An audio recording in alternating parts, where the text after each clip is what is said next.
मध्य पूर्व में हालात लगातार गर्म होते जा रहे हैं। ईरान ने अभी अभी अपना रुख पूरी तरह से साफ कर दिया है और उसकी मांगें इतनी व्यापक हैं कि वे किसी भी कूटनीतिक सफलता को और भी दूर धकेल सकती हैं। और पाकिस्तान, सऊदी अरब और तुर्की ने इजराइल के खिलाफ एक संयुक्त सैन्य मोर्चा बना लिया है, जिससे हालात दोनों पक्षों की अपेक्षा से कहीं तेजी से बदल सकते हैं। अगला है जेरूसलम मिनट।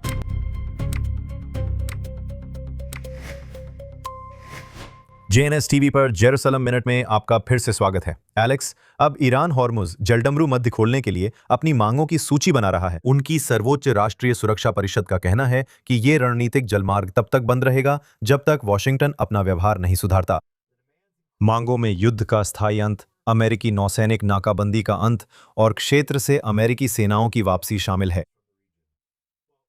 हमें यह समझना होगा कि सार्वजनिक रूप से क्या कहा जा रहा है और राष्ट्रपति की वार्ता टीम से सीधे तौर पर क्या कहा जा रहा है, जिसकी अगुवाई संभवतः जेडी वेंस कर रहे हैं। राष्ट्रपति ने यह भी कहा है कि वो सीधे तौर पर वार्ताओं में शामिल हैं, तो सार्वजनिक मंच पर निश्चित रूप से बहुत शोर शराबा है, जैसे कि अब तक ईरान में युद्ध के लिए अमेरिकी मुआवजे की मांग करना। लेकिन आप ये भी सुन रहे हैं कि ईरान अमेरिकियों से समझौते की भीख मांग रहा है, कि ईरानी अर्थव्यवस्था पूरी तरह से बर्बादी के कगार पर है। बेशक हम ये बात काफी समय से कह रहे हैं, लेकिन वे वास्तव में एक समझौता चाहते हैं।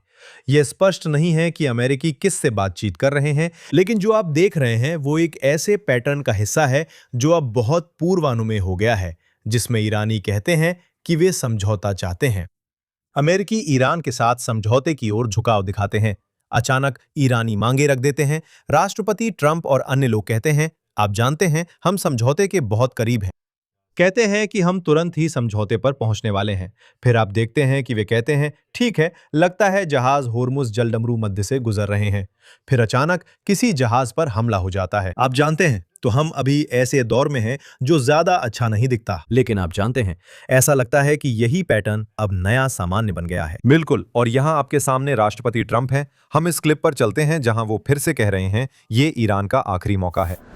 लेकिन हम अभी बात कर रहे हैं, हम बात कर रहे हैं और हम ईरान के अनुरोध पर बात कर रहे हैं, सऊदी अरब के समर्थन से, यूएई के समर्थन से और ख़ास तौर पर कतर के समर्थन से, लेकिन और भी कई देशों ने समर्थन किया। वे सभी इसे आखिरी मौका देना चाहते थे।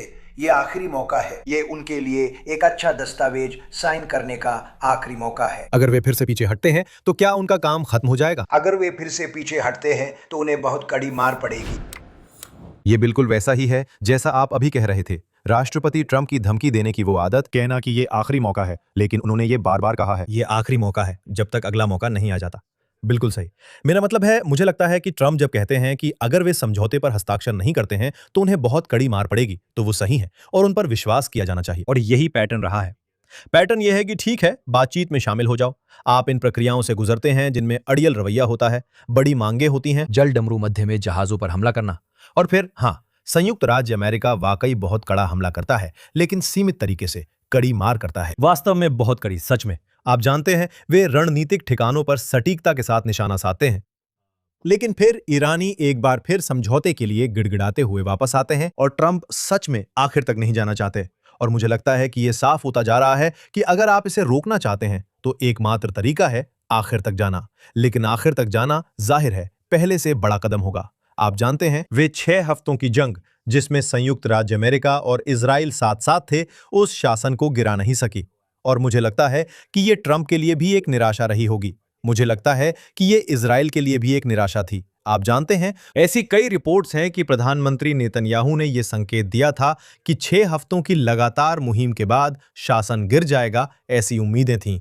बेशक कुछ और तत्व भी थे जिन्हें शायद लागू नहीं किया गया, जिसमें यह भी शामिल है कि जब हम सुन रहे थे कि कुर्दों को हथियार दिए गए हों और वे ईरान में जाकर आईआरजीसी के सदस्यों से आमने सामने की लड़ाई करेंगे, वही लोग जो असल में जनता पर नियंत्रण बनाए हुए हैं। और अगर ऐसा होता है तो आप आखिरकार यही देखना चाहेंगे कि लोग सड़कों पर उतरें और आईआरजीसी उन पर गोलीबारी न करे। वही होगी जन प्रतिरोध, वही क्रांति जो इस सरकार को उखाड़ फेंकेगी। और ये सिर्फ हवाई हमलों से नहीं किया जा सकता। तो ट्रंप जो महसूस कर रहे हैं वो ये है कि आप एक पैटर्न में फंसे हुए हैं। मेरे ख्याल से उनके लिए सवाल है समय का। क्या वो इसे अभी करना चाहते हैं, क्या वो इसे बड़े स्तर पर करना चाहते हैं, या फिर जैसा कि हमने पिछले हफ्ते चर्चा की थी, क्या वो इसे मामले को मिड टर्म चुनावों के बाद तक खींचते रहना चाहते हैं? इजराइल, जैसा कि हमने कई बार कहा है, पूरी तरह से तैयार है। वे एक्शन के लिए तैयार हैं।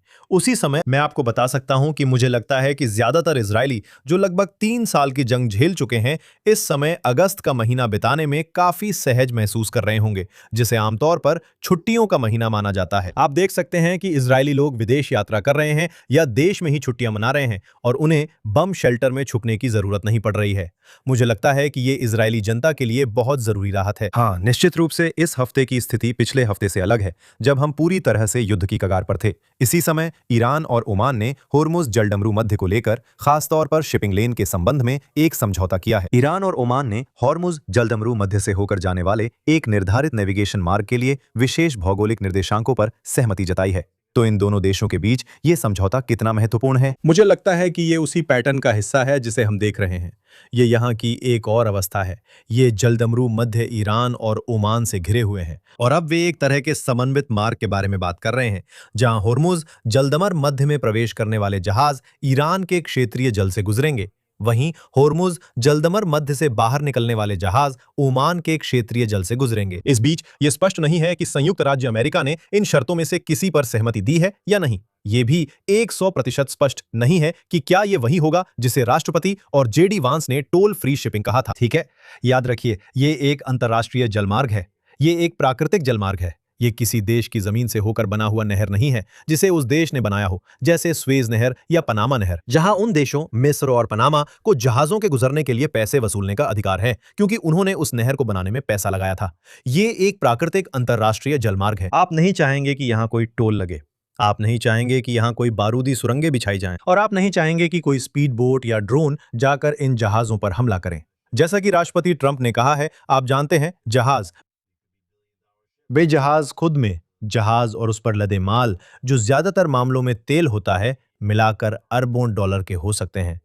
आप नहीं चाहेंगे कि कोई जहाज पर हमला हो, और फिर बीमा कंपनियां जहाजों का बीमा नहीं करना चाहेंगी। तो आप जानते हैं, ये चर्चाएं भी इसी पैटर्न का हिस्सा हैं। आप जानते हैं, अभी तक इसका क्या मतलब निकालूं मुझे नहीं पता, लेकिन ट्रंप के लिए तो निश्चित ही, आप जानते हैं, होर्मुज जलडमरू मध्य को खोलना उनकी सबसे बड़ी प्राथमिकता रही है। वो तेल की कीमतें कम करना चाहते हैं। दूसरी सबसे बड़ी प्राथमिकता ये सुनिश्चित करना है कि ईरान कभी भी परमाणु हथियार की ओर ना बढ़े, और आप इसे एक समझौते के जरिए हासिल करने की कोशिश कर सकते हैं, है ना? लेकिन ये समझौता तभी आता है जब एक बड़ी सैन्य कार्रवाई की जाती है, जिसके तहत अमेरिका और इजराइल ने हमला किया है परमाणु सुविधा पर। तो भले ही ईरान परमाणु हथियार ना रखने का वादा ना करे, व्यवहारिक रूप से देखें तो वे अभी परमाणु हथियार नहीं बना सकते। आइए यहाँ पूरे मध्य पूर्व क्षेत्र पर नजर डालते हैं, और मुझे लगता है कि यह बड़ी खबर है। सऊदी अरब, तुर्की, पाकिस्तान ने आपसी रक्षा समझौते पर हस्ताक्षर किए हैं। एक व्यापक आपसी रक्षा समझौता जिसमें यह घोषणा की गई है कि इन तीनों देशों में से किसी एक पर सशस्त्र हमला सभी तीनों पर हमला माना जाएगा। यह यहाँ एक बहुत बड़ा, बहुत अहम घटनाक्रम लगता है। पिछले कुछ दिनों में हमने यही देखा है। यमन में हूथी लगातार हमलों को बढ़ा रहे हैं। सिर्फ यमन के अंदर ही नहीं, और यमन के अंदर कई सालों से चल रही इस गृह युद्ध की स्थिति है, लेकिन हूथी सीधे सऊदी अरब पर भी हमला कर रहे हैं। ये एक ईरानी प्रॉक्सी है। हमने ये भी देखा है कि ईरान के प्रॉक्सी इराक में भी सऊदी अरब पर हमला कर रहे हैं। तो आप देख सकते हैं कि ईरान और सऊदी अरब के बीच तनाव बढ़ रहा है, और सऊदी अरब ने एक तरह का अनुमान जारी किया। इस हफ्ते प्रेस में ऐसी रिपोर्टें आईं कि सऊदी अरब मानता है कि ईरान से एक बड़ा हमला कभी भी हो सकता है, और यहां आप देख सकते हैं कि सऊदी अरब दिलचस्प तरीके से तुर्की की ओर रुख करता है, जो एक नेटो देश है जिसकी बहुत मजबूत सेना है, और साथ ही पाकिस्तान भी है, जो इस क्षेत्र का एकमात्र परमाणु देश है। मूल रूप से एक समझौते पर सहमत होना, यही बात तुर्की के विदेश मंत्री हाकान फिदान ने कही है, जो तकनीकी रूप से नाटो के अनुच्छेद 5 के बराबर है, जिसके तहत सऊदी अरब पर किसी भी हमले को पाकिस्तान और तुर्की पर भी हमला माना जाएगा। तो ये वाकई दिलचस्प है, क्योंकि आप देख रहे हैं कि पाकिस्तान संयुक्त राज्य अमेरिका और ईरान के बीच होर्मुज जलडमरू मध्य में परमाणु कार्यक्रम पर बातचीत में मध्यस्थ की भूमिका निभा रहा था। आप जानते हैं, तुर्की मुझे नहीं लगता कि वे ईरान के बहुत बड़े समर्थक हैं एक तरफ, लेकिन वो भी एक और बड़ा मुस्लिम बहुल देश है और इसलिए आप यहां देख रहे हैं कि एक ऐसा गठबंधन बन रहा है जहां अगर ईरान या उसके प्रॉक्सी गुट सऊदी अरब पर बड़े पैमाने पर हमला करते हैं तो वो तुर्की और पाकिस्तान को एक बड़े क्षेत्रीय संघर्ष में घसीट सकता है ना? और इसमें जरूरी नहीं कि इजराइल शामिल हो। तो सऊदी अरब इस समय ऐसा क्यों कर रहा है? और साथ ही पाकिस्तान की बात करें तो मैं आपको दिखाना चाहता हूं कि वे अभी कहां खड़े हैं। इस हफ्ते पाकिस्तान के रक्षा मंत्री ने कहा कि इस्लामी दुनिया को इजराइल से उत्पन्न साझा खतरे का सामना करने के लिए एकजुट होना चाहिए। मेरा मतलब है, हमने सोचा था कि सऊदी अरब शायद सामान्यीकरण की ओर बढ़ रहा है और अब वे तुर्की और पाकिस्तान के साथ ये समझौता करते हैं। देखिए, मेरा मानना है कि इजराइल के लिए उन्हें इसके बारे में चिंता करने की जरूरत नहीं है, क्योंकि इजराइल सऊदी अरब पर हमला करना नहीं चाहता, कम से कम निकट भविष्य में। मेरा मतलब है, लंबी अवधि में चीजें पूरी तरह बदल सकती हैं। आप जानते हैं, मैं ये नहीं कहूंगा कि आज जो आपका सहयोगी है वो कल भी रहेगा, लेकिन फिलहाल इस समय यह साफ है कि सऊदी अरब ईरान का दुश्मन है। सऊदी अरब उन कंट्रीज के दायरे में है जो इजराइल के साथ संबंध सामान्य कर सकते हैं। तो सिर्फ इसलिए कि सऊदी अरब अगर वो तुर्की या पाकिस्तान के साथ कोई समझौता करता है तो इसका मतलब ये नहीं है कि वे इजराइल के साथ संबंध सामान्य करने से रुक जाएंगे, और ना ही ये तुर्की या पाकिस्तान को इजराइल के लिए पहले से ज्यादा बड़ा खतरा बना देता है। अब पाकिस्तान एक ऐसा देश है, उन कुछ देशों में से एक, जिसने 1948 में जब इजराइल ने खुद को एक देश घोषित किया था तब उसकी संप्रभुता को वास्तव में मान्यता दी थी। पहले भी ऐसी चर्चाएं थीं कि इजराइल और पाकिस्तान भविष्य में संबंध सामान्य करने के रास्ते पर आ सकते हैं, भले ही ये सऊदी अरब से ज्यादा दूर हों, लेकिन फिर भी वे इस दिशा में आगे बढ़ सकते हैं। लेकिन जब आप मध्य पूर्व की बात करते हैं तो यह साफ है कि हर देश में ऐसे कट्टरपंथी होंगे जो इजराइल विरोधी हैं। भले ही इजराइल सऊदी अरब के साथ संबंध सामान्य करने की बात कर रहा हो, सऊदी अरब के विदेश मंत्री अक्सर इजराइल विरोधी बयान देते रहते हैं। तो आप जानते हैं, आपको इन बयानों को एक तरफ कुछ गंभीरता से लेना होता है और दूसरी तरफ थोड़ी सावधानी के साथ भी लेना होता है, ऐसा कह सकते हैं। लेकिन जो बात दिलचस्प है, जब आप प्रधानमंत्री नेतन्याहू के फरवरी 2024 में कांग्रेस को दिए गए भाषण को देखते हैं, जो युद्ध शुरू होने के लगभग 5 महीने बाद हुआ था, उस भाषण की सबसे बड़ी खबर यह थी कि वे देशों के बीच नेटो जैसी एक गठबंधन की मांग कर रहे थे, जो अब्राहम समझौते वाले देश थे। लेकिन उनका मतलब सऊदी अरब से भी था, ताकि ईरान के खिलाफ इस खतरे का संतुलन किया जा सके। तो उन्होंने इजराइल को ईरान के खिलाफ नेटो जैसी गठबंधन के प्रमुख क्षेत्रीय महाशक्ति के रूप में देखा। सऊदी अरब ने इस मामले में इजराइल को किनारे पर छोड़कर पाकिस्तान और तुर्की की ओर रुख करने का फैसला किया। लेकिन शायद ये दोनों देश, वास्तव में ये सभी देश अमेरिकी सहयोगी हैं। आप जानते हैं, सऊदी भी कुछ हद तक संयुक्त राज्य अमेरिका के साथ जुड़े हुए हैं, कम से कम इस प्रशासन के साथ। राष्ट्रपति ट्रंप लगातार कहते रहते हैं कि तुर्की संयुक्त राज्य अमेरिका का सहयोगी है और एर्दोगान उनके व्यक्तिगत मित्र हैं। राष्ट्रपति पाकिस्तान के प्रभारी फील्ड मार्शल के बारे में भी बहुत अच्छी बातें कहते हैं। हो सकता है कि संयुक्त राज्य अमेरिका न केवल इस बात से अच्छी तरह वाकिफ है, बल्कि किसी न किसी रूप में इस प्रयास के पीछे है और इसका समर्थन भी कर रहा है, एक निरोधक क्षमता बनाने के लिए, जिससे अब ईरान ये समझता है कि वे देश जिन्हें वो युद्ध में अपने सहयोगी मानता था, असल में युद्ध में उसके विरोधी और प्रतिद्वंदी होंगे। एलेक्स, आपने पहले हूथियों का जिक्र किया था। उन्होंने पिछले कुछ दिनों में यमनी सरकार पर हमला किया।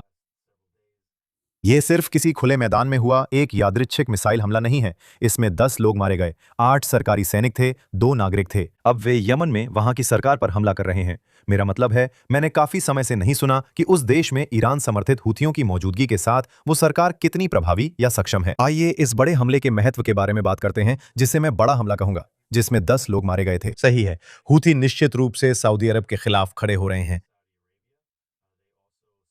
उन्होंने ओमान की खाड़ी में एक जहाज पर भी हमला किया, जैसे बाब अल मंदेब जलदमरू मध्य के पास। तो वे मूल रूप से इस दूसरे प्रमुख चौक पॉइंट पर समुद्र में डकैती के लिए जिम्मेदार हैं। तो आपके पास 2 प्रमुख अंतरराष्ट्रीय चौक पॉइंट हैं। एक है फारस की खाड़ी का हॉर्मुज जलडमरू मध्य, दूसरा है ओमान की खाड़ी और बाब अल मंदेब जलडमरू मध्य, और आपके पास ईरान है सीधे हॉर्मुज जलडमरू मध्य में और बाब अल मंदेब पर अपने प्रॉक्सी हूथियों के जरिए इन दोनों प्रमुख वाणिज्यिक शिपिंग मार्गों को बंद करने में सक्षम है, जिनमें से दुनिया के तेल का बहुत बड़ा हिस्सा मैं ये नहीं कहना चाहता कि बहुमत, लेकिन इन शिपिंग पॉइंट से दुनिया के किसी भी अन्य शिपिंग पॉइंट्स की तुलना में अधिक तेल गुजरता है। ये मूल रूप से एक तरफ वे संयुक्त राज्य अमेरिका के साथ अपनी धमकियों को बढ़ा रहे हैं, आप जानते हैं, बातचीत में, लेकिन अब वे सऊदी अरब के साथ भी तनाव बढ़ा रहे हैं। और मुझे लगता है कि वे वास्तव में, आप जानते हैं, इस पूरे मध्य पूर्व की स्थिति में घी डाल रहे हैं। अगर आप यहां इस गठबंधन को देखें, सऊदी अरब, तुर्की, पाकिस्तान, आप जानते हैं, अगर आप राष्ट्रपति ट्रंप के पिछले कई हफ्तों में दिए गए बयानों को देखें कि उन्होंने तुर्कों को युद्ध से बाहर रखा, सही है। जब आपने वो बयान सुने तो मुझे लगता है हम सभी यही सोच रहे थे कि शायद तुर्क इजराइल के खिलाफ युद्ध में शामिल होने पर विचार कर रहे थे। सही है, हिजबुल्ला, हूती और हमास के साथ मिलकर। आप जानते हैं, एर्दोगान इजराइल के समर्थक नहीं है। ये बात बहुत बहुत स्पष्ट है। मुझे नहीं पता कि तुर्की वास्तव में युद्ध में जाने वाला था या नहीं, लेकिन जब राष्ट्रपति ने वो बयान दिए तो हमेशा यही कल्पना की जाती थी कि युद्ध में तुर्की ईरान के पक्ष में होगा। और यहां इस समझौते पर हस्ताक्षर के साथ जो बात स्पष्ट होती है वो ये है कि तुर्की वास्तव में ईरान पर हमला करने के लिए बाध्य होगा, वास्तव में संयुक्त राज्य अमेरिका के पक्ष में होगा और संभवतः अप्रत्यक्ष रूप से इजराइल के भी पक्ष में, अगर ये युद्ध एक बड़े क्षेत्रीय संघर्ष में बदल जाता है। एलेक्स, कुछ हफ्ते पहले हमने इस संभावना के बारे में बात की थी कि संयुक्त राज्य अमेरिका के पास इंटरसेप्टर्स की कमी हो रही थी, और यही एक कारण था कि वे पूरी ताकत से आगे नहीं बढ़ रहे थे, और उन सभी अन्य कारणों के साथ जिनके बारे में हमने बात की थी, जैसे आर्थिक कारण और आने वाले मिड टर्म चुनाव। और CNN ने इस हफ्ते एक रिपोर्ट पोस्ट की जिसमें कहा गया कि अमेरिका ने अपने इंटरसेप्टर भंडार का लगभग 80% खो दिया है। वहीं अमेरिका के युद्ध सचिव पीट हेग्सेथ ने इसका खंडन किया। उन्होंने कहा कि यह फेक न्यूज है और अमेरिका के पास इंटरसेप्टर्स की बिल्कुल भी कोई कमी नहीं है। इन रिपोर्टों में किस पर विश्वास किया जाए, ये जानना काफी मुश्किल है। जाहिर है, मैं कहूंगा कि जब भी आपको ये CNN या एक्सियोस की रिपोर्ट्स मिलती हैं जिसमें कोई वरिष्ठ गुमनाम स्रोत होता है, तो इसका मतलब ये नहीं है कि वो बात सही ही हो, या शायद इसका मतलब ये है कि एक खास प्रकार की मिसाइल की आपूर्ति दूसरी की तुलना में कम हो सकती है, या फिर जो मिसाइल भंडार में पहले ही मध्य पूर्व में रणनीतिक स्थानों पर ले आए थे वो खत्म हो चुका है। इसका मतलब ये नहीं है कि संयुक्त राज्य अमेरिका अपनी आपूर्ति जल्दी से फिर बहाल नहीं कर सकता। इसका यह भी मतलब नहीं है कि उनके पास बड़े भंडार नहीं है। मेरा मतलब है, हमने ये बात कई बार इजरायली हथियारों के संदर्भ में भी सुनी है, और मुझे लगता है कि इजरायली हथियारों के संदर्भ में शायद इसमें कुछ हद तक सच्चाई भी है, क्योंकि आप जानते हैं, इजरायल एक छोटा देश है, उसके पास इन प्रकार के हथियारों के लिए संयुक्त राज्य अमेरिका जितना बजट नहीं है। लेकिन यहां आप देख सकते हैं कि देशों को इंटरसेप्टर्स की अविश्वसनीय आपूर्ति के लिए तैयार रहना चाहिए, क्योंकि सच कहें तो बैलिस्टिक मिसाइलें बनाना कहीं सस्ता है। हम इस युद्ध से पहले देख रहे थे कि आप जानते हैं, इजरायल कह रहा था कि ईरान हर महीने सैकड़ों बैलिस्टिक मिसाइलें बना रहा है, और सवाल यह है कि क्या आप इंटरसेप्टर्स के विकास की उस रफ्तार के साथ बने रह सकते हैं। और कई बार आपको हर एक मिसाइल के लिए कई इंटरसेप्टर्स की जरूरत होती है, क्योंकि कभी-कभी इंटरसेप्टर चूक जाता है। आप जानते हैं, अगर आप बैलिस्टिक मिसाइल को रोकने का ज्यादा मौका चाहते हैं तो आपको 2 या 3 इंटरसेप्टर्स दागने पड़ सकते हैं, ताकि यह सुनिश्चित हो सके कि आप उसे वाकई में रोक रहे हैं, अगर उनमें से 1 या 2 चूक भी जाएं। तो आपने ये कहानी सुनी होगी कि यहां कमी है, लेकिन हेग्सेथ और ट्रंप, मुझे लगता है कि दोनों ने बहुत जल्दी इस बहस में कूदकर कह दिया है कि संयुक्त राज्य अमेरिका के पास वो हथियार हैं जो उसे चाहिए। अब जब CNN इस तरह की बातें रिपोर्ट करता है तो ये बहुत खतरनाक स्थिति हो सकती है, क्योंकि अगर ईरानियों को लगता है कि संयुक्त राज्य अमेरिका के पास जरूरी इंटरसेप्टर नहीं है या इजराइल के पास इंटरसेप्टर नहीं है, तो ये उन्हें स्थिति का फायदा उठाने के लिए उकसा सकता है, और इससे ये मामला एक बड़े क्षेत्रीय संघर्ष में बदल सकता है। क्योंकि अगर आपके पास पर्याप्त इंटरसेप्टर नहीं है, सही है, इंटरसेप्टर असल में लोग सोचते हैं कि वे सिर्फ अमेरिकियों या क्षेत्र में अन्य सहयोगियों की जान बचाते हैं। इंटरसेप्टर ईरान में भी जान बचाते हैं, ठीक है। ऐसा क्यों है? क्योंकि अगर आपके पास पर्याप्त इंटरसेप्टर नहीं है और अब ईरानी बैलिस्टिक मिसाइलें दाग रहे हैं, तो आपको यकीन कर लेना चाहिए कि आक्रामक क्षमताएं 100% से भी ज्यादा बढ़ा दी जाएंगी, क्योंकि आपको फायरिंग रोकनी है। अगर आप रॉकेट्स को इंटरसेप्ट नहीं कर सकते तो आपको अपनी सारी ताकत के साथ आक्रामक होना पड़ेगा, पूरी ताकत से जितनी जल्दी हो सके। तो ये इंटरसेप्टर असल में ईरानी लोगों की जान बचाते हैं, और जब आप ट्रंप को ये कहते सुनते हैं कि वो जरूरी नहीं कि युद्ध करना चाहते हैं, वो बार बार कहते हैं, देखिए मैं बहुत सारे ईरानियों को मारना नहीं चाहता, और वो समझते हैं कि एक बड़ा संघर्ष हजारों ईरानियों की मौत का कारण बन सकता है अगर अमेरिका वैसे ही युद्ध करता है जैसे वो हमेशा करता आया है। आप बस अंदर जाते हैं और हर चीज पर हमला कर देते हैं। बिल्कुल, अब मैं विषय बदलना चाहता हूं और गाजा के बारे में बात करना चाहता हूं। पिछले हफ्ते हमने बोर्ड ऑफ पीस के बारे में बात की थी, जिसने घोषणा की थी कि हमास ने हथियार डालने पर सहमति जताई है। प्रधानमंत्री नेतन्याहू कह रहे हैं कि इजराइल गाजा में अपनी मौजूदा तैनाती से पीछे नहीं हटेगा। ऐसा तब तक नहीं होगा जब तक हमास पूरी तरह से हथियार नहीं डाल देता। चलिए क्लिप देखते हैं। मैं हमारे सुरक्षा हितों पर अडिग हूँ। हम अपने मौजूदा मोर्चों से पीछे नहीं हटेंगे जब तक कि हमास पूरी तरह से अपने हथियार नहीं डाल देता। 1, 2, हम आईडीएफ के सैनिकों को निर्देश दे रहे हैं कि वे अपनी सुरक्षा के लिए जो भी जरूरी हो करें। हमारी जमीन की रक्षा करें, हमारे नागरिकों की रक्षा करें। 3, राष्ट्रपति ट्रंप सोचते हैं, उनकी टीम सोचती है कि वे हमास को अपने हथियार डालने और गाजा को निरस्त्र करने के लिए मना सकते हैं। हम इसकी जांच कर रहे हैं। उन्होंने हमें एक मसौदा भेजा, हमने सहमति नहीं दी। ये हमारा मसौदा नहीं है। उसी समय संयुक्त राष्ट्र में इजराइल के राजदूत डैनी डैनन कह रहे हैं कि समझौते के कार्यान्वयन का मूल्यांकन इस बात से किया जाना चाहिए कि जमीन पर क्या हो रहा है, न कि हमास क्या कह रहा है। आइए इस क्लिप को देखें। हमें ये देखना होगा कि जमीन पर क्या हो रहा है, न कि हमास क्या कह रहा है। अब हमें यह समझना होगा कि राष्ट्रपति की योजना में मुख्य बिंदु हमास का निरस्त्रीकरण है, और सवाल यह है निरस्त्रीकरण क्या है, क्योंकि मैंने गाजा से कुछ रिपोर्टें सुनी हैं कि हमास ने इस संभावना पर विचार किया कि शायद वे हथियारों को एक गोदाम से दूसरे गोदाम में ले जाएंगे। ये निरस्त्रीकरण नहीं है। निरस्त्रीकरण का मतलब है गाजा पट्टी से हथियारों को पूरी तरह से हटा देना, ताकि हमास के पास दोबारा इन हथियारों को छूने की भी क्षमता ना रहे। तो चलिए बात करते हैं कि अमेरिका क्या कह रहा है, अमेरिका क्या चाहता है, इजराइल क्या चाहता है। बेशक कुछ विशेषज्ञ कह रहे हैं कि इजराइल और अमेरिका एक मत नहीं है। अभी यही बात घुमाई जा रही है। देखिए, ये 20 बिंदुओं की योजना है, और जो 20 बिंदुओं की योजना राष्ट्रपति ट्रंप ने कई महीने पहले पेश की थी, उसे इजराइल ने मंजूरी दी थी। वास्तव में हमारे पास हर वजह है मानने की कि इस 20 बिंदुओं की योजना को तैयार करने में इजराइल के साथ समन्वय किया गया था। शायद उन्हें हर एक बिंदु पसंद नहीं आया हो, लेकिन अधिकांश बिंदु वही हैं जिनका पालन करने और जिनसे निपटने के लिए इजराइल तैयार था। और जो आप अब देख रहे हैं वो ये है कि हमास बस अपने हथियार डालने से इनकार कर रहा है कि वे इस पर टिके रहने में बहुत सहज हैं। गाजा के 30 से 40% क्षेत्र पर वे अब भी नियंत्रण बनाए हुए हैं कि वे अपनी जनता पर अपनी पकड़ खोना नहीं चाहते, और वे निश्चित रूप से हथियार डालना नहीं चाहते, क्योंकि अगर वे हथियार डाल देंगे तो उनकी आंतरिक जनता पर पकड़ खत्म हो जाएगी। और ट्रंप प्रशासन के कुछ सदस्यों के भीतर कुछ निराशा हो सकती है, जो चाहते हैं कि गाजा में निवेश हो और वहां पुनर्निर्माण हो। तो ऐसा लगता है कि वह इजराइल के साथ चालाकी करने की कोशिश कर रहे हैं और वास्तव में समझौते की शर्तों को बदल रहे हैं और निरस्त्रीकरण की असली परिभाषा को नरम कर रहे हैं। और आपने डैनी डैनन को कहते हुए सुना, आप जानते हैं, अगर हमास सिर्फ कह रहा है हम अपने सारे हथियार एक गोदाम में रख देंगे और आपको उसकी चाबी की एक प्रति रखने देंगे। खैर, ये निरस्त्रीकरण नहीं है ना? और किसी को भी ये नहीं मानना चाहिए कि निरस्त्रीकरण का मतलब है कि आप हथियारों को गाजा से बाहर ले जाएं।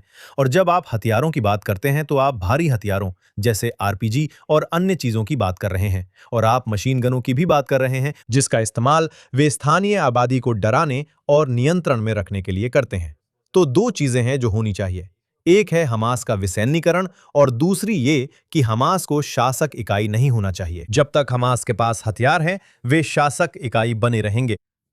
तो जो आप अभी देख रहे हैं, मुझे लगता है क्योंकि अब चुनावी मौसम शुरू हो रहा है, यह है कि प्रधानमंत्री नेतन्याहू बना रहे हैं, वे ऐसी टिप्पणियां करना शुरू कर रहे हैं जो शायद वे केवल बंद दरवाजों के पीछे और राष्ट्रपति और उनके प्रशासन के साथ सीधी बातचीत में ही करते। अब वे उन्हें सार्वजनिक रूप से कर रहे हैं।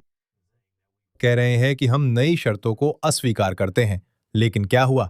इसके तुरंत बाद इजराइल ने कहा कि वो आंशिक निरस्त्रीकरण की इस नरम अवधारणा से सहमत नहीं होगा कि व्लादानोव, जो बोर्ड ऑफ पीस के प्रमुख हैं, बाहर आकर उन्होंने कहा, देखिए, असल में हम वास्तव में एक मत हैं। और ऐसा लगता है कि वे इजरायली स्थिति के साथ मेल खाते हैं। इसी समय व्लादानोव दोनों पक्षों से तनाव कम करने की अपील कर रहे हैं और गाजा में इजराइल के हालिया हमलों की आलोचना कर रहे हैं। जब उन्हें ये काम मिला, हम जिज्ञासु थे कि वे इजराइल के संबंध में क्या रुख अपनाएंगे और इस मामले में यहूदी राज्य की आलोचना कर रहे हैं। खैर, व्लादानोव जाहिर है वे गाजा की स्थिति के लिए संयुक्त राष्ट्र के विशेष दूत थे, वो भी युद्ध से पहले से ही। और एक तरफ आप पूछते हैं, जैसे ये आदमी जो युद्ध से पहले गाजा के मामलों से संयुक्त राष्ट्र की तरफ से निपट रहा था, वो कैसे हो सकता है? आप जानते हैं, आपको याद होगा कि उनरवा, ये संयुक्त राष्ट्र की एजेंसी, गाजा पट्टी में सबसे बड़ा नियोक्ता है और उनरवा के कर्मचारी 7 अक्टूबर की घटना में शामिल थे। ऐसे में व्लादानोव जैसे व्यक्ति को बोर्ड ऑफ पीस का प्रमुख कैसे बनाया जा सकता है? ऐसा लगता है जैसे ये एक बड़ा कदम पीछे की ओर है। लेकिन आप जानते हैं, मैंने कई इजरायली अधिकारियों, अमेरिकी अधिकारियों से बात की थी और उनका मानना था कि जो भी लोग बोर्ड ऑफ पीस के प्रमुख बनने के लिए आगे बढ़ रहे थे, उनमें से व्लादानोव एक समझदार व्यक्ति हैं जिनके साथ वे काम कर सकते हैं। और आप यहां देख रहे हैं कि जैसे ही कोई ऐसी बात आगे बढ़ती है जो इजरायल को पसंद नहीं आती, व्लादानोव तुरंत पीछे हट जाते हैं और खुद को इजरायली स्थिति के और करीब लाने की कोशिश करते हैं। वो मूल रूप से यही कह रहे हैं कि इजरायल और बोर्ड ऑफ पीस एक ही सोच पर है और वो मध्यस्थों के साथ मिलकर तनाव कम करने की कोशिश कर रहे हैं। और जो उन्होंने कहा, जो मुझे लगता है बहुत महत्वपूर्ण था, वो ये था कि जो रिपोर्ट्स थीं कि बोर्ड ऑफ पीस ने इजरायल से पीछे हटने के लिए कहा था, और यही यहां पर सबसे बड़ा अड़चन वाला मुद्दा है ना? जब आप निरस्त्रीकरण की शर्तों को नरम कर देते हैं, आपकी उम्मीद यह होती है कि आप इजरायल को उन इलाकों से पीछे हटने के लिए मना सकते हैं जो इजरायल के कब्जे में हैं, बदले में नरम किए गए निरस्त्रीकरण के साथ। तो अब वेनॉफ जो कह रहे हैं वो ये है कि जो रिपोर्ट्स आ रही हैं कि बोर्ड ऑफ पीस ने इजरायल से निरस्त्रीकरण से पहले पीछे हटने को कहा था, वो सही नहीं है। तो वे मूल रूप से 20 बिंदुओं वाले समझौते की शर्तों पर वापस जा रहे हैं।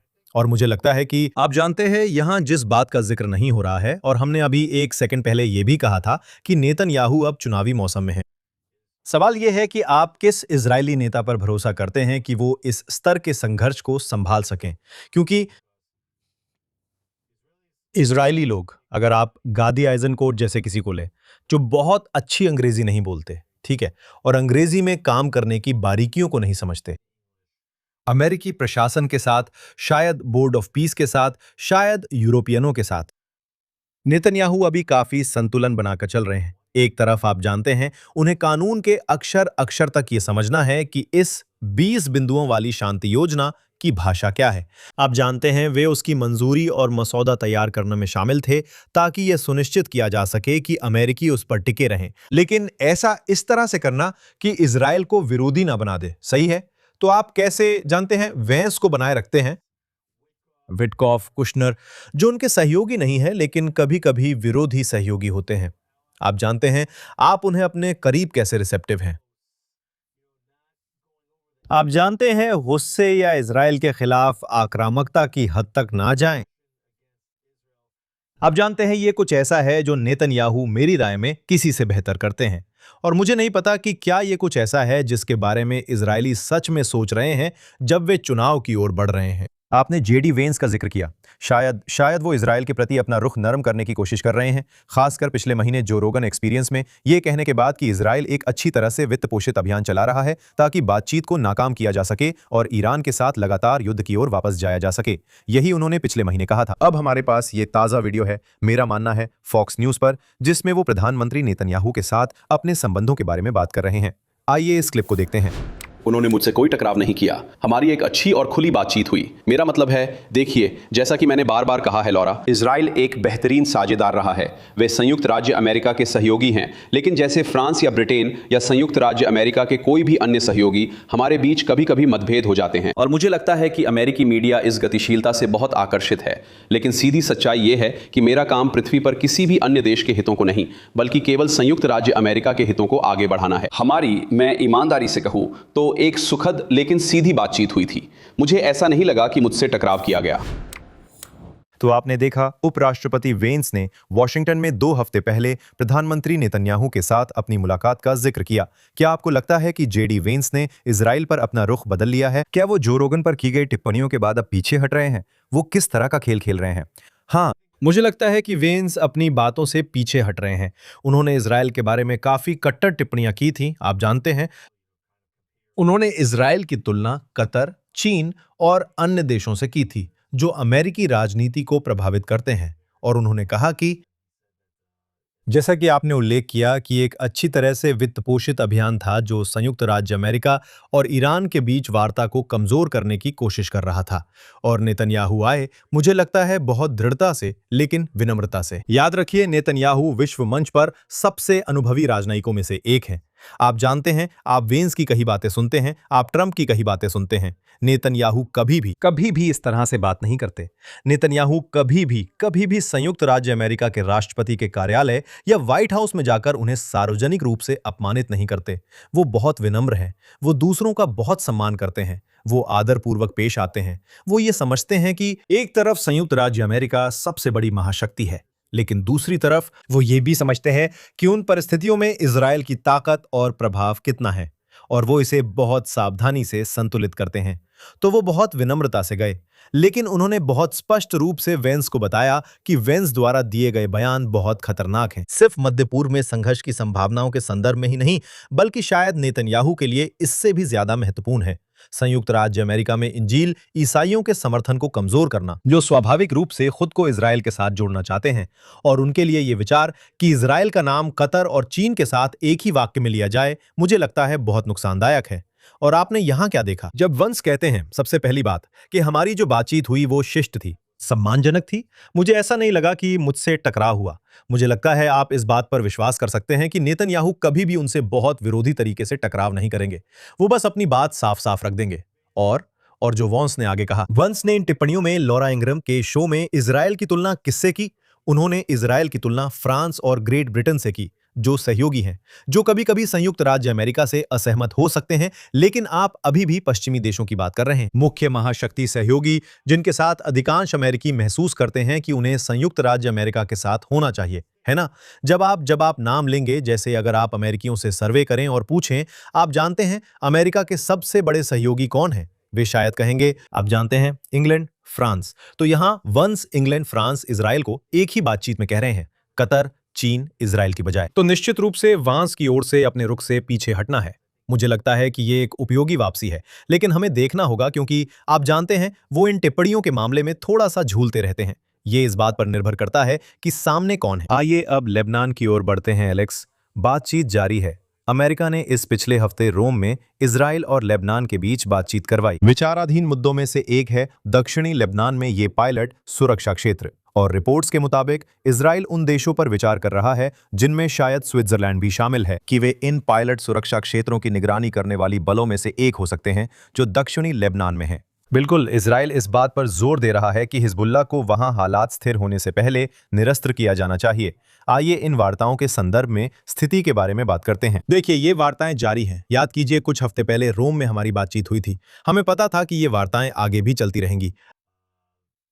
मूल वार्ताओं का दौर चल रहा था, जैसा कि मुझे वरिष्ठ वार्ताकार येखिएल लीडर जो रोम में थे ने बताया था। उसी समय मैं भी रोम में था। उन्होंने मुझे ये बताया। वे वार्ताएं बहुत ही दोस्ताना माहौल में हो रही थीं, जहां दोनों देशों की साझा रुचि थी कि हिजबुल्लाह उस देश के अंदर निरस्त्र और कमजोर होता रहे। और इस तरह बातचीत जारी रहती है। वे धीरे धीरे आगे बढ़ती हैं। वे फलदायी हैं। साथ ही हमने सुना था कि एक मध्यस्थ ने बातचीत को लगभग 3 घंटे पहले समाप्त करने के लिए कहा था, क्योंकि क्षेत्र में हिजबुल्लाह की गतिविधियां लगातार जारी हैं। और इस हफ्ते एक बड़ा हमला हुआ, जिसमें इजरायली लेबनान के अंदर एक घर में घुसे और उस घर में विस्फोटक जाल बिछाया गया था। उस जाल में फंसकर कई इजरायली मारे गए और घायल हुए। अब बहुत से सवाल भी उठ रहे हैं कि आखिर सैनिक इमारतों के अंदर क्यों जा रहे हैं। हाँ, आमतौर पर आप कुत्ते भेजते हैं, ड्रोन भेजते हैं, रोबोट भेजते हैं। कभी कभी आप आतंकवादियों को इमारतों में भेजते हैं। और यहां एक बड़ी गलती हुई है। शायद ये गलती फील्ड में एक फील्ड कमांडर द्वारा सैनिकों को इमारत में भेजने के कारण हुई है। अब कई बार आप उस इमारत को हवा से उड़ाना नहीं चाहते। क्यों? क्योंकि अगर वहां कोई सुरंग का प्रवेश द्वार है तो आप वहां तक पहुंचना चाहते हैं। आप जानना चाहते हैं कि इमारत के अंदर कौन कौन से हथियार थे, लेकिन आप सैनिकों को अंदर भेजना नहीं चाहते और नहीं चाहते कि सैनिक मारे जाएं। तो एक बड़ा हादसा हुआ जिसमें सैनिक मारे गए। और सवाल यह था, क्या उस इमारत में युद्ध विराम से पहले ही विस्फोटक जाल बिछाया गया था, जो एक संभावना है, या उस इमारत में युद्ध विराम के बाद विस्फोटक जाल बिछाया गया था, जो युद्ध विराम का बड़ा उल्लंघन होगा। लेकिन फिर भी बातचीत जारी है। इजराइल और लेबनान दोनों की खास रुचि है कि ये बातचीत जारी रहे। अब जब आप स्विट्जरलैंड को हिजबुल्लाह के निरस्त्रीकरण की पुष्टि के लिए एक अंतर्राष्ट्रीय बल के रूप में माने जाने की बात करते हैं, सही है? तो अभी हम जिस बारे में बात कर रहे हैं वो ये है कि इजराइल पहले ही लेबनान में पीली रेखा के उत्तर में दो रणनीतिक बिंदुओं से पीछे हट चुका है, जो मूल रूप से लितानी नदी के साथ है। तो इजराइल लितानी तक की सारी जमीन पर नियंत्रण चाहता था ताकि बातचीत में कुछ लचीलापन मिल सके। इजराइल वास्तव में लितानी से भी आगे चला गया था और बातचीत की शुरुआत में इजराइल ने इस बात पर सहमति जताई कि वो लितानी नदी के उत्तर में दो रणनीतिक बिंदुओं से पीछे हट जाएगा और लेबनानी सेना को वहां जाकर उन इलाकों का नियंत्रण संभालना है ताकि हिजबुल्लाह फिर से संगठित न हो सके। अब आपको यह सुनिश्चित करने के लिए कोई ना कोई तंत्र चाहिए कि हिजबुल्लाह उस इलाके में नहीं है। अब मैं मानता हूं, और शायद आप भी, कि एकमात्र एजेंसी जो ये इस तरह सत्यापित कर सकती है कि हिजबुल्लाह उस इलाके में सक्रिय नहीं है जिससे इजराइल संतुष्ट हो सके, वो खुद इजराइल है। केवल आईडीएफ ही ऐसा कर सकती है। और ऐसी रिपोर्टें आई हैं कि जबकि इजराइल और अन्य देश इस भूमिका के लिए स्विट्जरलैंड पर विचार कर रहे हैं, सवाल यह है कि स्विट्जरलैंड और उसके सैनिकों की मेजबानी कौन करेगा। कुछ रिपोर्ट्स थीं कि संयुक्त राष्ट्र एक निगरानी संस्था होगी, कि UNIFIL एक निगरानी संस्था होगी। मेरा मतलब है, ये तो एक रणनीतिक आपदा है। हाँ बिल्कुल, क्या आपने UNIFIL को पूरी तरह से अप्रभावी देखा है? ये मूल रूप से दक्षिणी लेबनान में हिजबुल्लाह को वास्तव में सुरक्षा प्रदान कर रहा है और उन क्षेत्रों में इजराइल को हमला करने से रोक रहा है जहां हिजबुल्लाह संयुक्त राष्ट्र 1706 के तहत अपने समझौते की शर्तों का उल्लंघन कर रहा था, जहां हिजबुल्लाह को पहले ही दक्षिणी लेबनान से बाहर होना चाहिए था। हमने देखा कि उसका नतीजा क्या हुआ और हिजबुल्लाह ने UNIFIL की निगरानी में इजरायली सीमा तक हथियारों और सुरंगों सहित एक विशाल सेना तैयार कर ली थी। तो आखिरी चीज जो आप देखना चाहेंगे वो है UNIFIL का शामिल होना, संयुक्त राष्ट्र का शामिल होना, स्विट्जरलैंड का शामिल होना। लेकिन अगर आप सिर्फ सत्यापन की बात कर रहे हैं, हिजबुल्लाह की उन दो रणनीतिक बिंदुओं से लितानी के उत्तर में वापसी का सत्यापन, शायद इजराइल इससे निपट सकता है। तो ये हैं वे बिंदु जिन पर इजराइल बातचीत कर रहा है अभी रोम में। एलेक्स, आखिरकार इस हफ्ते हमारे पास संयुक्त राज्य अमेरिका से प्राइमरी के नतीजे आ रहे हैं। खासतौर पर डॉक्टर अब्दुल एल सैयद को मिशिगन राज्य में सेनेट के लिए डेमोक्रेटिक उम्मीदवार के रूप में नामित किया गया है। वे अपने इजराइल विरोधी, यहूदी विरोधी बयानों के लिए जाने जाते हैं, जैसे कि इजराइल को एक अवैध रंगभेदी राज्य कहना, इजराइल को एक दुष्ट राष्ट्र कहना। उन्होंने थोड़ा पीछे हटने की भी कोशिश की, ये कहते हुए कि यहूदी धर्म और यहूदी लोग इजराइल की स्थिति से अलग हैं। आइए इस वीडियो को देखें। AIPAC और इजराइल यहूदी धर्म और यहूदी लोगों के समान नहीं हैं। मुझे यहूदी धर्म से प्यार है और मुझे यहूदी लोगों से भी प्यार है। और सबसे खतरनाक बात जो वे हमें समझाने की कोशिश करते हैं वो ये है कि वे किसी तरह यहूदी विरोधी होने की परिभाषा को एक विदेशी सरकार और उसके नेताओं तक बढ़ा सकते हैं। मैं इसे बकवास कहता हूं। नहीं, अगर आप मानते हैं कि यहूदी विरोधी होने की परिभाषा में एक विदेशी सरकार और AIPAC भी शामिल हैं, तो आप एक खतरनाक स्थिति पैदा कर रहे हैं। आप यह दावा नहीं कर सकते कि मानवाधिकार एक सीमा पर खत्म हो जाते हैं। आप यह दावा नहीं कर सकते कि आप हमारे बच्चों में निवेश करना चाहते हैं जब आप हमारा पैसा विदेश भेजते हैं दूसरों के बच्चों को मारने के लिए। आप यह दावा नहीं कर सकते। हालेलुया। वो यहूदी धर्म से प्यार करता है, वो यहूदियों से प्यार करता है, बस वो इजराइल को बर्दाश्त नहीं कर सकता। प्राइमरी में यह जीत कितनी महत्वपूर्ण है? उसने अभी तक वास्तव में कुछ भी नहीं जीता है, लेकिन कितनी महत्वपूर्ण? मेरा मतलब है, क्या यह सिर्फ एक बड़ी तस्वीर है कि संयुक्त राज्य अमेरिका किस दिशा में जा रहा है? ऐसे व्यक्ति को नामांकित करना, हमारे पास न्यूयॉर्क में मामदानी मेयर है और संभवतः यह व्यक्ति सेनेटर बन सकता है। खैर, वो निश्चित रूप से अपनी टिप्पणियों में यहूदी धर्म और यहूदी लोगों से प्रेम करने वाले लगते हैं, ये बहुत स्पष्ट है।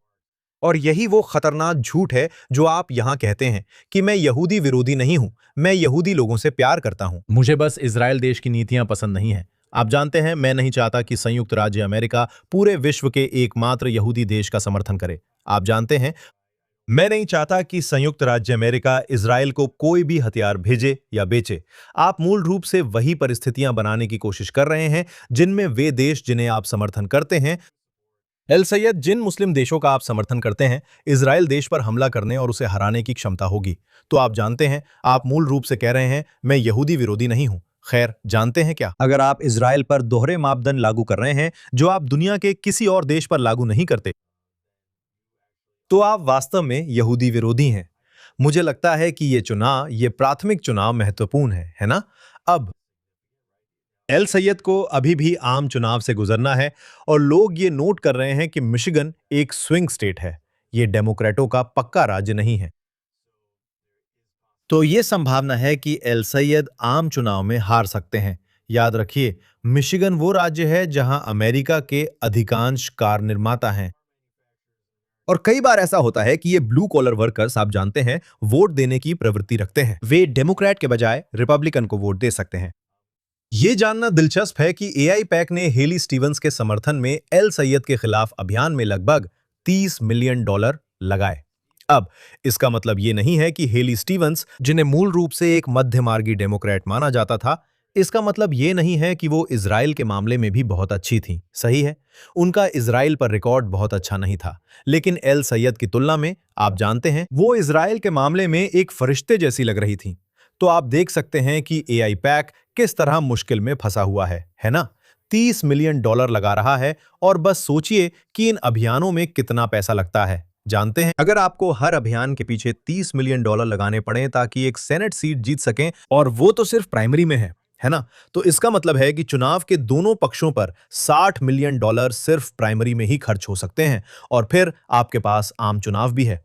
तो मेरा मतलब है, अभी इन सेनेट चुनावों में जितनी भारी मात्रा में पैसा लगाया जा रहा है वो बहुत ज्यादा है, और सवाल ये है कि आप जानते हैं एपैक कब तक ये जारी रख सकता है? दानदाता कब तक इसके लिए तैयार रहेंगे अगर आप ऐसे चुनाव में देखें जहां उन्होंने अपना पैसा लगाया है? मैं कहूंगा स्टीवंस कोई बहुत अच्छा उम्मीदवार नहीं है, लेकिन निश्चित रूप से एल सैयद से कई गुना बेहतर उम्मीदवार है, और फिर भी आप वो चुनाव हार जाते हैं। आप जानते हैं, तो एपैक ऐसी स्थिति में है जहां उसे यह दिखाना पड़ता है कि वो अपने ज्यादातर चुनाव जीत रहा है, और ये भी बहुत सावधानी से चुनता है कि किस चुनाव में पैसा लगाना है। ये सिर्फ उन्हीं चुनावों, प्राइमरी चुनावों में पैसा लगाएगा जहां उन्हें सच में लगता है कि वे जीत सकते हैं। अगर उन्हें नहीं लगता कि वे जीत सकते हैं, तो वे उसमें पैसा नहीं लगाएंगे, क्योंकि आप बस पैसे को बर्बाद कर रहे हैं, है ना? तो आप जानते हैं, यहां बहुत सारे सवाल हैं। अब आप लोग कहेंगे, अच्छा, मिसौरी जैसे राज्यों में आपके पास एक बहुत प्रगतिशील इजराइल विरोधी सेनेटर कोरी बुश थी, जिन्हें प्राइमरी में हरा दिया गया था, और एक प्राइमरी हुई थी, मुझे लगता है कि वो न्यूयॉर्क में थी, जहां जमाल बोमन को हाल ही में प्राइमरी में हरा दिया गया। तो ऐसा नहीं है कि ये सारी प्राइमरी चुनाव हार ही रहे हैं, कुछ जीते जा रहे हैं, कुछ हारे जा रहे हैं, लेकिन अब हालात ये हैं कि हर एक राज्य में आपके पास एक प्राइमरी उम्मीदवार है, खासकर डेमोक्रेटिक पार्टी में, लेकिन कभी-कभी रिपब्लिकन पार्टी में भी, जहां वे कट्टर रूप से इजराइल विरोधी हैं। और जब कुछ साल पहले कांग्रेस में ऐसी स्थिति थी जहां सिर्फ स्क्वाड था, आपके पास Alexandria Ocasio Cortez, Rashida Tlaib, Ilhan Omar थीं।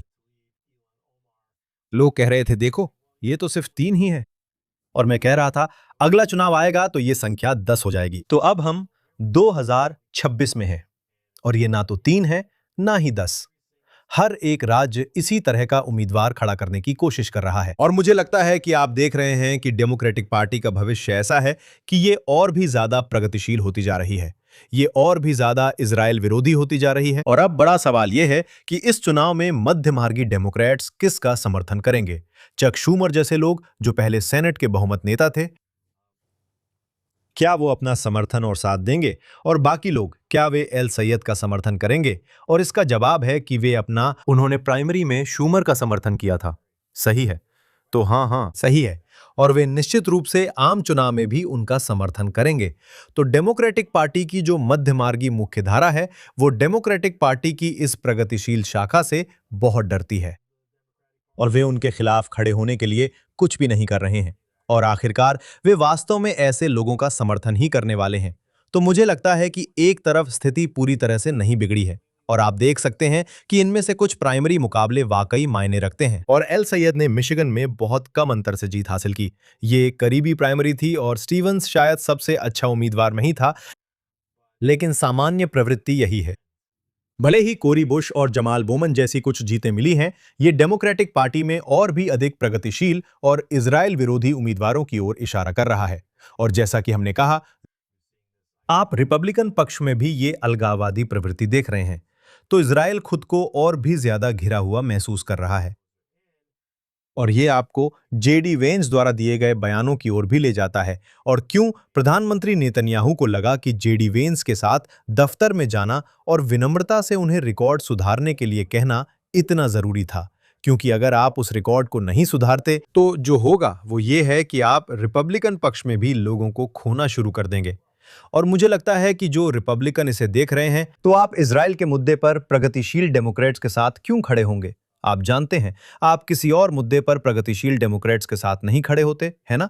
अगर आप एक रिपब्लिकन हैं, खासकर जितना ज्यादा आप दाईं ओर जाते हैं, आप किसी भी मुद्दे पर प्रगतिशील डेमोक्रेट्स के साथ नहीं खड़े होते, एक भी नहीं।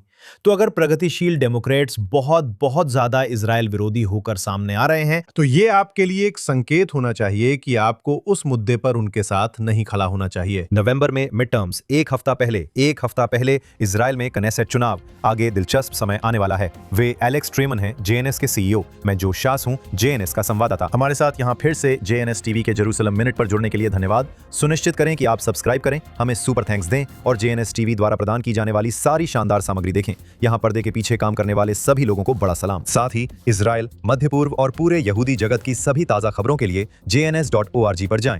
हम आपसे अगले हफ्ते यहाँ जेएनएस टीवी के जेरूसलम मिनट पर मिलेंगे।